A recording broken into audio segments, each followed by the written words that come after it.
Hello বন্ধুরা, আজকে ডিম ভেজে দেখাবো আপনাদেরকে।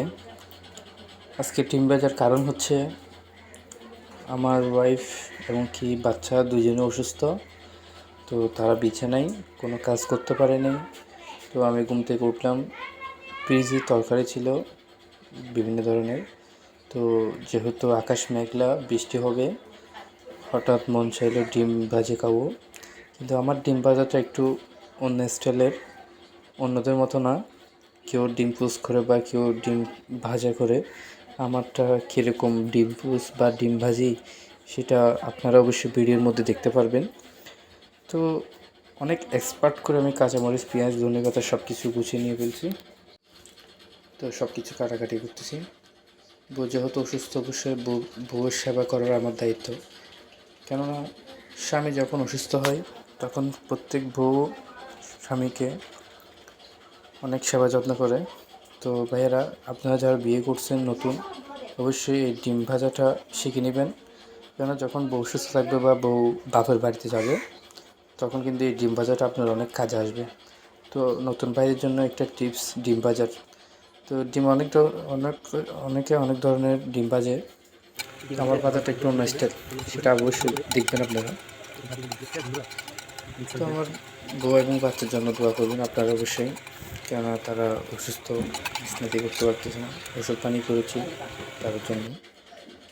তো নতুন ভাইয়েরা বাট ভয় পাই না ডিম ভাজা দিকে।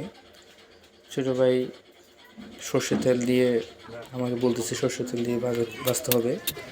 তো বাকি ভিডিও সম্পূর্ণ দেখবেন। অনেকে কমেন্ট করবেন যে বউ রান্না শিখে ফেলছে। অবশ্যই বউ রান্না শেখানে আমি আগে থেকে একটু টুকটাক জানি। এটা হচ্ছে শেষ ভিডিও, এটা ভিডিও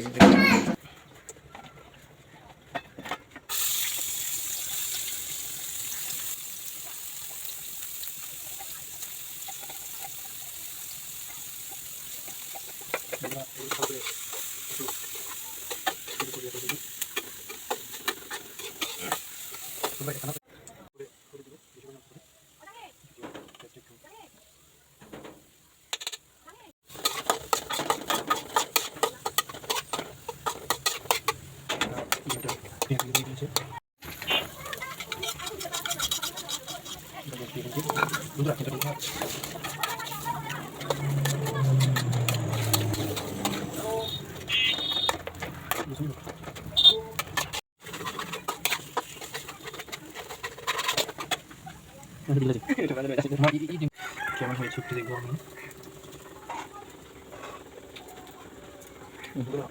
অসাধারণ হয়েছে, অনেক মজা, অনেক ঝাল।